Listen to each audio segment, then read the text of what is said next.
U.S. Secretary of State Marco Rubio says Washington is cautiously optimistic in negotiations with Iran, but he adds that an alternative plan should be in place if Tehran insists on controlling the Strait of Hormuz.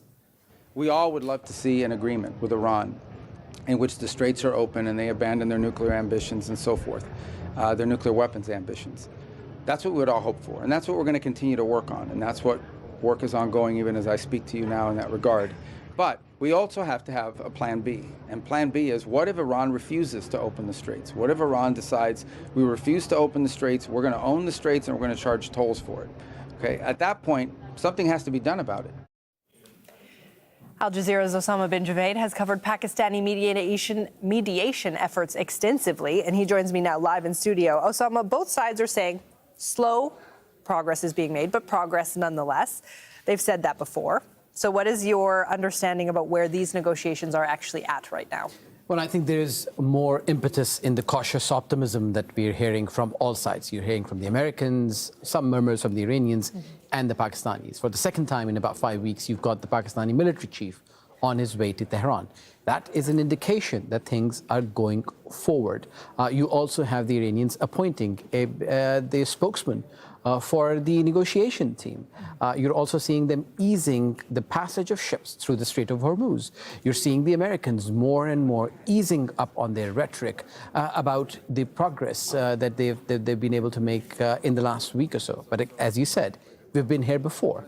But these indications are that the army chief wouldn't go there if there was nothing on the table. So it appears that we're back in the game, that negotiations might be taking place, a framework might be in place, but the rhetoric from both sides has not eased. The army chief is going to Tehran, but even Secretary of State Marco Rubio said in his press conference in Sweden that the highest levels of the U.S. government are in contact with the Pakistani military chief as these negotiations go forward. Given that he's somebody who has relationships with both sides, what is his strategy going forward here? What is he going to be taking into these talks in Tehran? Well, it is Field Marshal Asim Munir who is now leading the charge to try and bring them together. This is somebody who has the weight of the Saudis behind him, the ear of the Qataris. He has an open door to China and can call up J.D. Vance. So there are not many people who are in the global sphere who can actually do that. Now, in addition to all of that, he has had ties with the Iranians when he was the intelligence chief. That goes back about 10 years.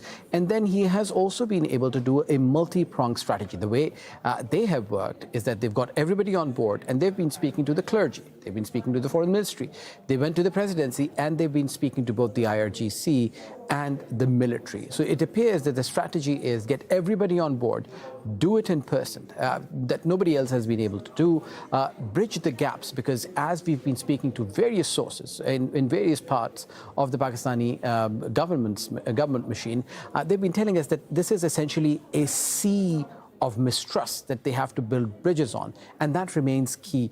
Now, we started off with 14 points, we went to a memorandum, we're back into the 14 points. The sticking points remain the nuclear issue and the opening of the Strait of Hormuz, and according to sources, there has been some headway. Will that be able to do enough to bring the Americans and the Iranians closer to a deal? Well, we'll just have to wait and see until it's announced. All right, Osama bin Javaid, thank you for being with us. It's always good to see you. Thank you.